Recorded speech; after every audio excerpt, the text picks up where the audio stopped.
Hi pals, my voice has been weird and croaky recently, so if it breaks partway through, sorry, bear with me. I'm also filthy, but again, sorry, bear with me. I do not have the energy to clean myself up any further, but here we are. I'm gonna burp. So my video this week is how do I prep for blood tests? Because if you're new here, hi, I'm Artie. I'm chronically ill and disabled. I have to have blood tests semi-regularly. At one point it was every 2 weeks, which was really fun. I was always squeamish about blood tests anyway. Then I went through a pretty traumatic event in the middle of one, which gave me severe trauma, and I would have panic attacks every time anyone tried to stick me, basically. But thanks to therapy, I'm back in a place mentally where I can cope with it.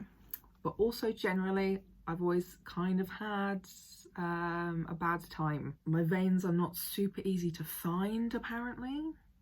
They're quite deep under the surface. I'm a bit fat. I really like caffeine. Yes, that is relevant. And like with panic as well, that makes it harder too. So I was going to go through all of my own personal tips that I've looked for and found on the internet and have tried out, and these are the things that I find work best for me. So point number one is literally hydration. Hydrate. Now I'm a bit of like a hydration fiend anyway, but I drink so much extra water when I am due a blood test or to be stuck in the veins at any point for whatever reason.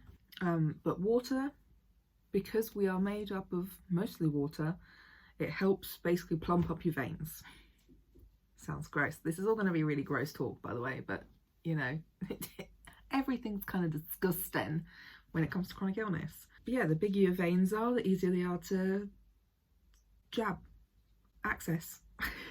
So this is especially important for summer because you're more likely to sweat and become more dehydrated.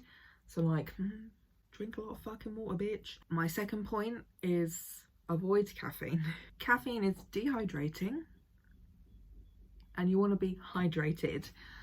So I tend to avoid caffeine altogether if I've got a relatively early blood test appointment, so like 9 o'clock-ish. But if it's like a midday blood test, I'll limit myself to a cup of coffee and then try to make up for the possible dehydration that comes with the diuretic of caffeine. I'm somewhat dependent on caffeine. If I don't drink any in a day or consume any caffeine in a day, then my migraines trigger off pretty badly. So I've found that I need at least 1 cup in the morning to help me get through in it. And then point number 3, keep warm. So this is easy in the summer, or easier in the summer. It's a lot easier to keep warm when the weather is just warm, you know. But I also just have really bad circulation, so my hands and feet are always, like, a lot of the time really cold. Really fun, love that. So I will make an effort to warm up my hands either with like hot beanbag things that you put in the microwave, or like a hot water bottle, or you know, I do some physical activity as well, but I'll get to that point later. And then also like sometimes when I've had issues where the tech can't find a vein, they have put like a little they filled a glove, like a plastic glove, with warm water from a tap and tied it and then like put it on where they're trying to bring a vein up. So you can also try and do that, like warm up wherever you're going to get like blood taken from. Normally it's obviously like the inner elbows. You can see there's still a little bit of a bruise from last time I had a blood test a couple of weeks ago. But also I have had them sticking literally up out the front of my forearms. I've had one in my hand for a surgery, and I know you can get them in loads of other places too, but like very commonly inner elbow. So if you're just going for like a routine kind of blood test, I recommend trying to keep your inner elbows warm, but also it helps keeping your hands warm when they're taking blood from your arm, you know. But yeah, heat basically helps bring the veins to the surface, because that's why it can be easier in the summer, because that's how your body cools itself off. Apparently this is what my my phlebotomist told me once, that in the summer, as long as you're not dehydrated, it's a lot easier to access a vein, because heat brings veins to closer to the surface of, like, near your skin, because it's easier to cool off your whole body by cooling off the veins or something like that. So that's the science behind it, but in like bad words, which I found really interesting. But yeah, that's pretty much the reason why warmth is helpful and why getting cold is not helpful, because your veins will just shrivel up and disappear when it's cold. Point number 4, I always recommend that you eat something. As long as you're not on mental illness, as long as you are not on a fasting blood test, I recommend having something to eat, whether it's like, sometimes I'll just have some fruit for like the sugar, but my regular breakfasts are just sort of like a small bowl of porridge. But generally something that will be pretty hearty, has some sugar in it. It will help prevent you from feeling woozy or feeling faint, whether that's because of like anxiety or just losing blood. And it can be like especially important if you've got to have like quite a few vials filled with your blood, because there was one time, which was when I was traumatized, that I think I was supposed to have like between 7 and 9 vials taken. They didn't take all of them. That's part of why it was traumatizing. But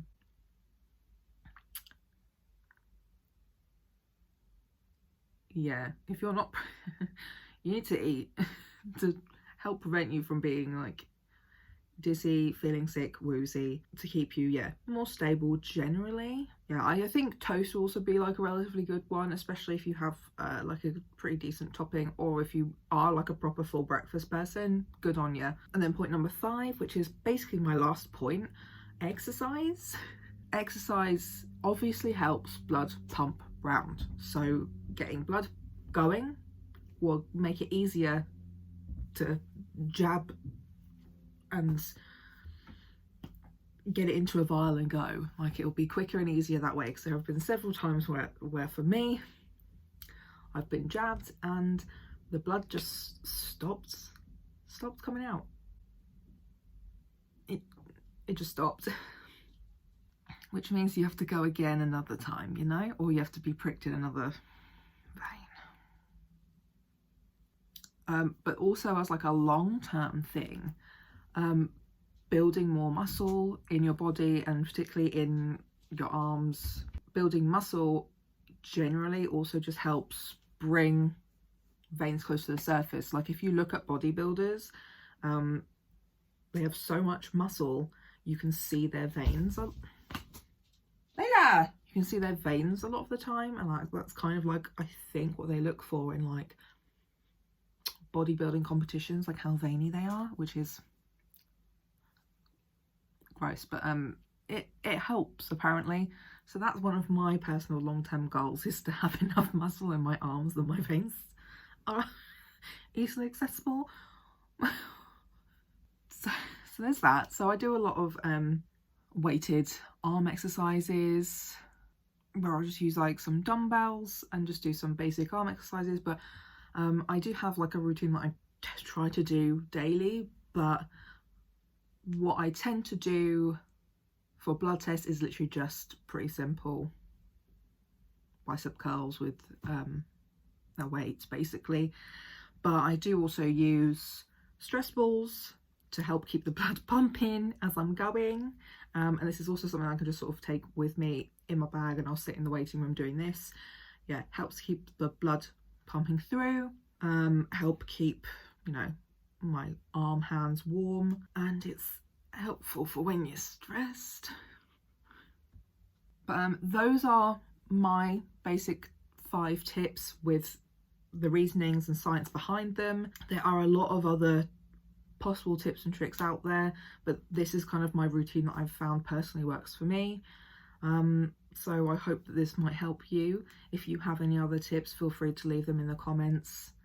If you have a link to anything, that'd be fabulous too, because I like learning the science behind why my body does weird things, you know. But that's my video. Thank you for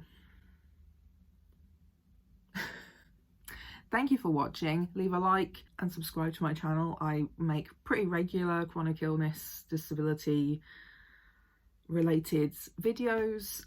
My last couple of videos on the topic were painkiller reviews and my experience on steroids, so go and check those out as well. But I do also make LGBTQ+ content, and I talk about books quite a lot because I have nothing else to do. I've been doing a lot of reading since March of 2020, so if you want some book recs, come here. But yeah, thank you so much for watching, and I will see you next week. Bye.